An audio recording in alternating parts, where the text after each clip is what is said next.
Everybody, welcome back to PAX East video series number 3 or 4, something like that. I'm Aaron, and we're here with Derek of Nomnivore Games. We had like we went to dinner last night, and Derek was talking all about Emberwind, and I'm very excited to show it off to y'all. So, Derek, who are you? Tell us a little bit about yourself and what you do here at Nomnivore Games. Sure, I'm very happy to answer that particular question, and thank you so much for being super awesome dinner company last night. Oh yeah, likewise. Yeah, so I actually got into the whole game design field from a really weird angle. I'm actually I'm resigned now, but I was a psychotherapist, and I transitioned from that over into game design because I really want to find ways to get therapy and the awesome benefits of like the therapeutic principles into the hands of more people. And gaming, I thought, was a wonderful way of doing that, except that once I started working on games that way, I realized that games themselves weren't accessible to people, so now I'm on like literally quite the warpath to make everything as neurodivergent friendly for everyone as possible.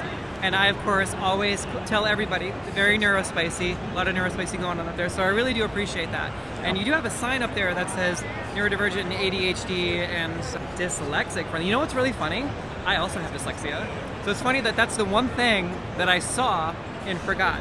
Also dyscalculia, too, so like numbers will get jumbled around the page, same thing with words. Tell us a little bit about the accommodations and that are in place for individuals with ADHD, dyslexia. Like, what are the specific tools that you have going on there? So it's not just tools. While there are certain tools that we do provide, it's actually the philosophy and how the game's fully designed. Yeah, so it's more like tools and format, too. Yeah, everything. Format and setup, perfect. So you'll probably notice immediately just by looking at the book that it's landscape. And if you see that it's landscape already, you're going to be aware of one thing. That the writing is going to be in 3 columns rather than 2. I do really like that. Yeah, and having that already makes things a lot more dyslexic friendly than your standard portrait, right? Yep. And another thing that landscape provides is most people typically, while playing on a table, they play on a round table. And by having a book that's landscape, it uses up less of the area in the middle of the table, so that you can see more concrete things, which helps keep you in tune with what goes on, especially if you lose focus with the game. Derek, you're blowing my mind right now because I never thought landscape. Why do I like looking at landscape more than I like looking at portrait? I think you're like turning the light bulb on here for me. So that's great. Yeah, there's actually a lot more to it too. Like earlier, I was talking about how we really build this ground up. Like it's the philosophy of the game design. Yep. So this single sheet of paper I showed you earlier, this is actually all you need to play the game. Yeah, this is the core rulebook. Really? Yeah. Okay. But you got to think easy. about core in a different way. Right. So it's definitely rules light. That's not what I said. Oh, okay. Right so the problem with a rules light system is if you look at this, there's like nothing here, right? Right. There's a particular type of player, the top end veteran, like the ones who play tons of these role playing games, who don't enjoy things that are rules light. There's not enough depth to it. Okay. Yeah. No, that makes sense. That tracks. We needed to give them that depth in some way too, right? We didn't want to alienate anyone. Everyone should have equal access to not only mental health care, but also fun times. Yeah. So what we actually have, and this is really the only one out there that I know of, it is a rules flexible system. Okay, all right. I do like that better. Right. So how it starts off is that with that one sheet of paper, it gets you familiar with the system off of that. If you want to stick with that sheet, go for it. But it will, right immediately after you master that, it'll ask you a question that I wish more games would ask. How do you like to play it? And based on your answer to that particular question, the modular systems that this game has will turn on or off based on what you want to create a custom system just for you. And the way you like to play will, obviously drop off things that you don't enjoy, right? Like if you don't like to role play, you don't have to, and that section of the game is cut out. Okay. But your system has no effect on my system for us to play together. Everyone doesn't have to compromise. You play in the exact way that's most appealing to whatever you like, which makes it much easier for people with ADD to sit into it. And does that apply to every player at the table, or is there one every sort of single set player that you have to agree with in advance? No. Okay, so every player has like a little bit of flexibility. There's a lot of flexibility. Because you don't just get to design your own rule set different than everybody else. Okay. Your rule set can be switched down to every single turn to keep things fresh and spicy. Oh, that's awesome. So how does one follow that? I'm sure there's like it becomes self-explanatory once you start getting into the game, right? There's a bunch of different ways we can showcase that. So I'll provide 2 examples. Okay, perfect. because, usually role-playing is one element and combat is another element, and I want to make sure that both sides are showcased. So for me, if you were to ask me that question, I would say I love like sweeping narratives, but I also, in between the sweeping narratives, I love a little bit of tactical combat. Now, it doesn't have to be a map, because I know maps can be a little complicated and you can get bogged down, and I don't have the extra 5 feet, or vice versa, and it just kind of takes the fun out of it. Okay. But I do like the ability to be tactical. So, like, is there a tree that I can hide behind to get some cover, or are there rocks and crags and crevices that I can use to my advantage in the scenario that the GM or the storyteller is painting for me if I'm playing in a game? I feel like those are baby levels worth of tactics. Emberwind delivers on that tactical crunch better than any other system out there. I've had people compare this to things like Lancer or Gloomhaven, be like, no, those games do not compare to how good this is for that tactical feel. That said, it doesn't sacrifice any of that narrative storytelling component either. We give you everything you're looking for. And let me show you some how. stuff. Yeah, that'd be awesome. That'd be great. So I'll use D&D as the example here just because everyone's familiar with it. But the ironic part of that game is that no matter how you describe it as a role-playing game, that element of role-playing is just completely abandoned. It doesn't really matter what you say because the mechanic of rolling a die is divested from what you're saying, unless you have a phenomenally good GM who can come in and help you cover that, right? Someone who's bridging that gap. So to fix that type of thing, we actually did one very neat trick with this. You don't want a 20 for this game as your roll, you actually want a 1. That's your best number. If you are bad at D&D, you're going to be great at this. The reason why is if I pull a character here like Kara and show you that she has a bunch of different skills, she has this skill here called Fast Talk, and I don't know if you can see this with the camera right now, but they have a value of 8 in that. To succeed at this particular thing, all you have to do is roll a d20 and get an 8 or lower. It's whatever the target number is here. You don't need a giant rule book. You also don't necessarily need a DM for any of this. It's done in this way to make stuff very fast and accessible to people. However, you probably already noticed a problem. The fact that you're rolling an 8 or under means that you're still rolling a die. It doesn't matter what you say, right? And that's why we preserved this system. It's for people who don't want to roleplay or might not feel confident to do that. For people who do want to roleplay, we completely throw the die out and replace it with a brand new system here called the Deck of Fates. Okay.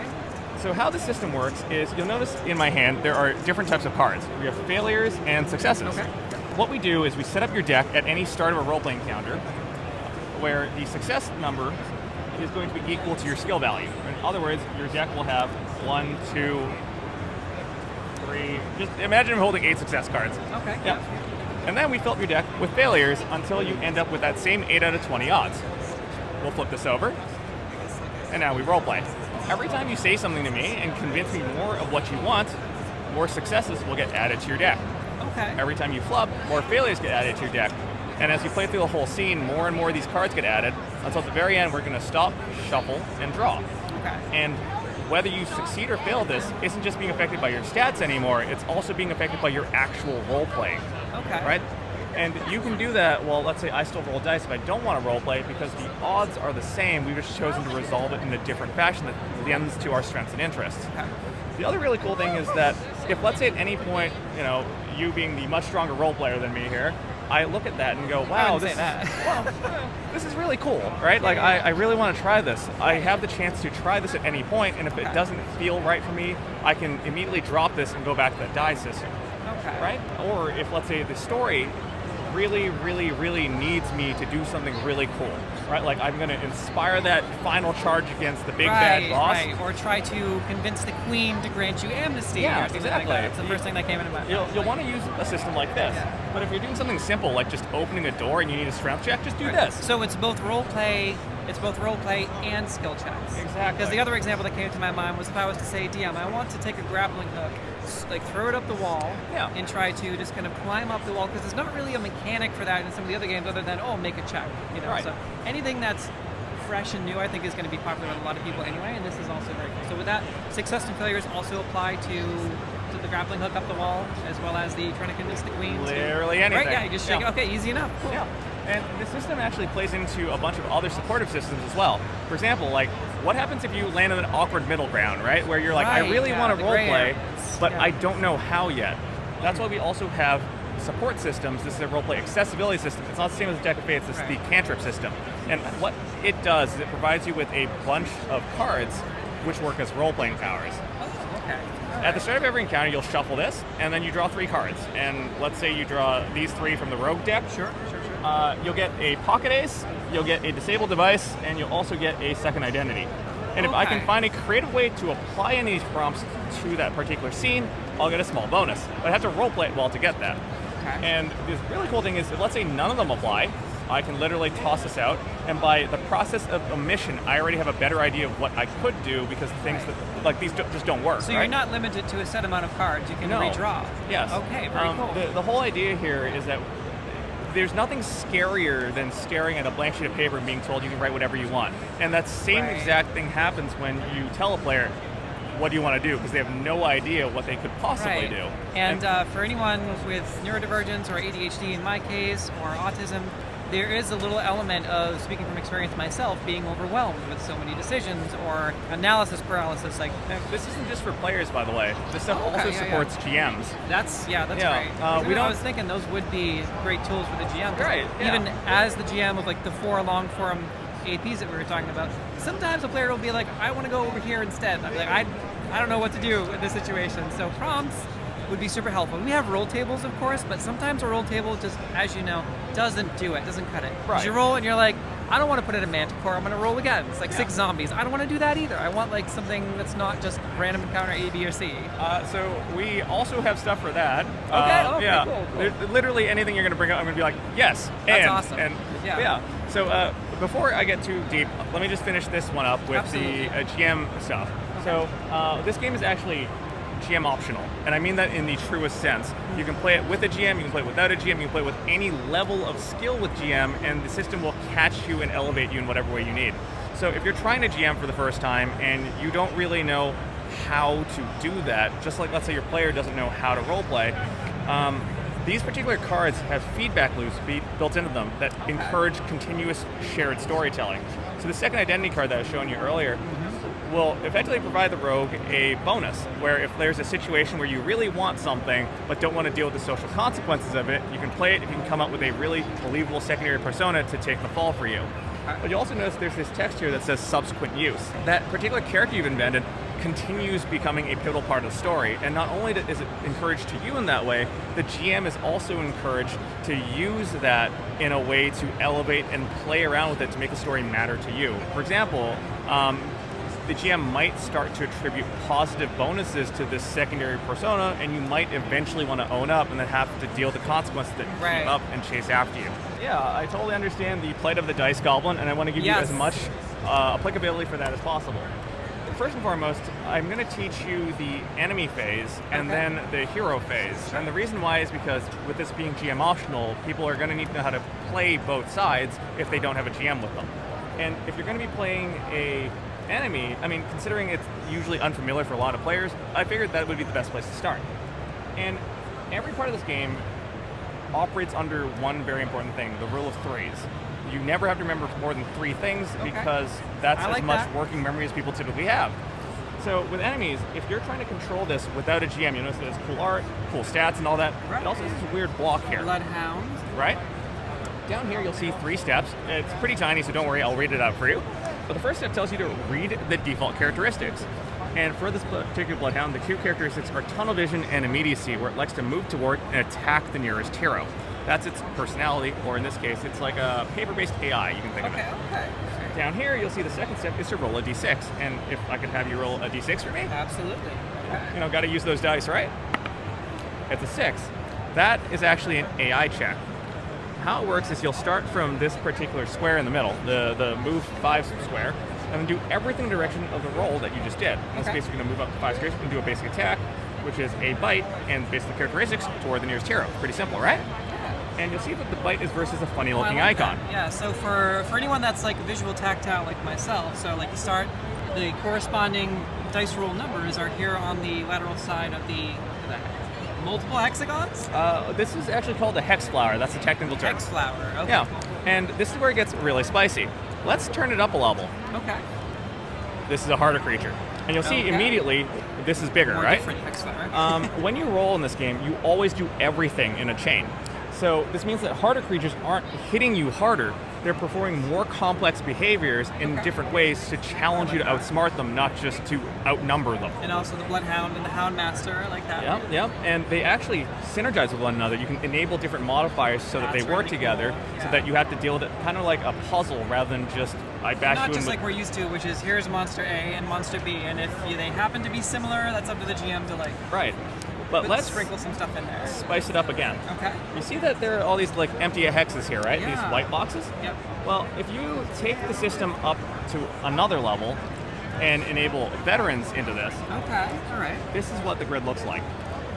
And when it looks like this, you still That's follow like this. a hex forest. Yeah. versus the hex flower. It still works with the same principle where when you roll, you follow a chain of behavior, Yep. but there's one additional step. At the start of every round, red hexes will get unlocked. And as it moves outward, at any point it could go onto a branching path, it will tie break in the direction of what's worst for you. Okay. And the reason why we do this is because this actually gives the AI something very cool. It gives them the ability to learn how you play and rewrite their own behavior gradually to find a way to counter your exact build. Right? It makes it matter where it matters most, which is what you care about. Yeah. And this doesn't just give it brand new behaviors, it gives it new actions and new reactions where it will, as the meme goes, it will outsmart your outsmarting. And I also love physical media. So this is going to sound really weird, but Okay. I don't like overcharging anybody for anything. So if you're the creative type, it's not just the rules you can download for free. Okay. The entire bestiary, the entire lore archive, and entire content creation is wow. available online. Because if you're doing all the work to put it all together, why am I going to charge you? That doesn't make Right. sense. I'm not some AAA corporation I'm going to leave unnamed.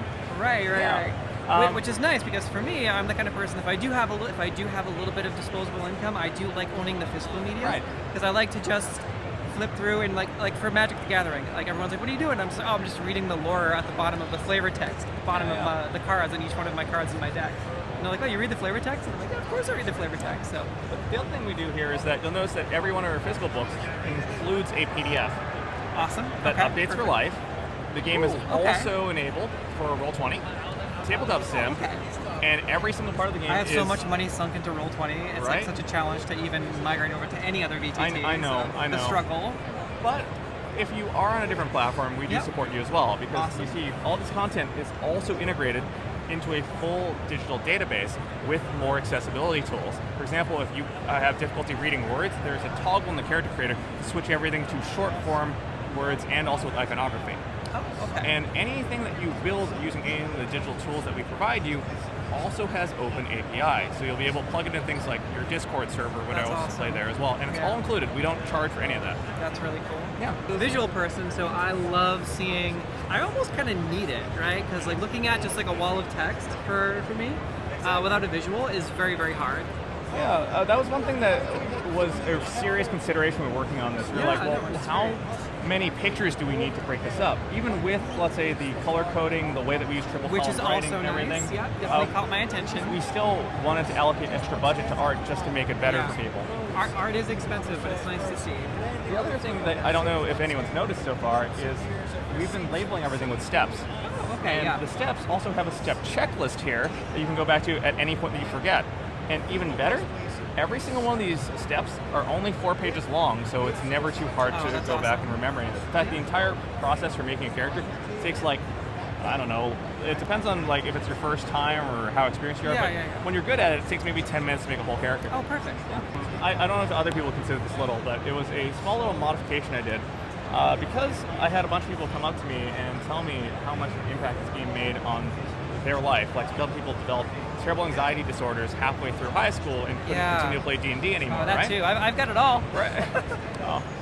Hopefully, don't catch them all like that, but Right, go for Pokemon. Yeah, And yeah, exactly, yeah, exactly. all the labels. But there were lots of people who picked up my game and tried it and found themselves able, for whatever reason, to play these games again, to rekindle and reconnect with friendships they thought they lost forever. Yeah. And it was such a touching thing to learn about that these were making such a difference, that I wanted to widen that further.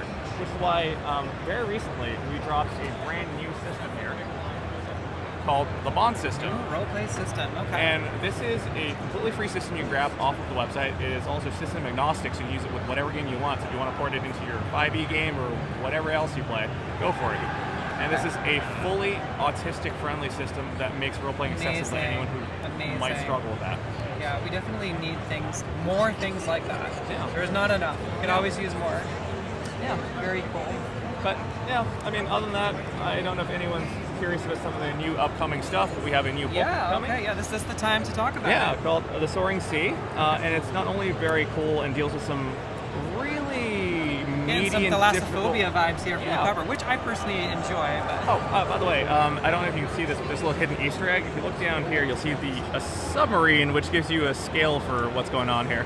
oh, that's awesome. Yeah. That is very cool. Yeah. I genuinely, personally, I love big scale like this, especially like undersea or underwater adventures or source books. So this is really cool. This is definitely hitting all the buttons for me.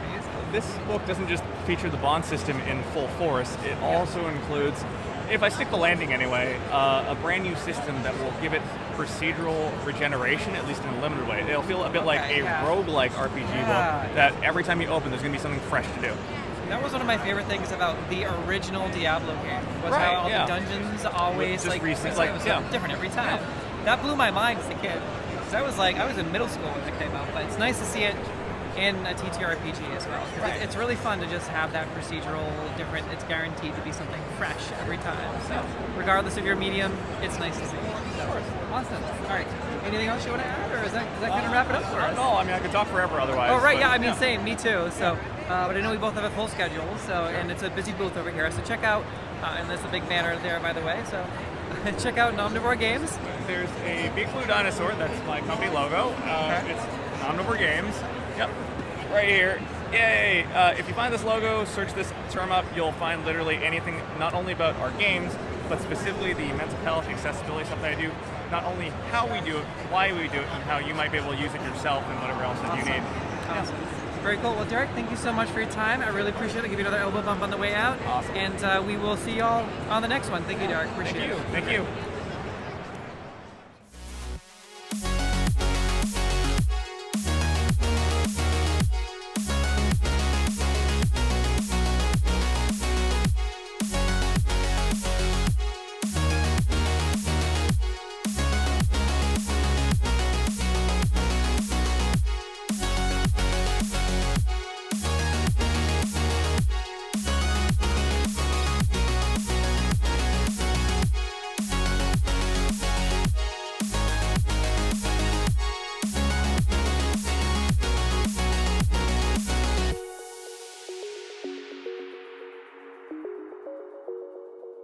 You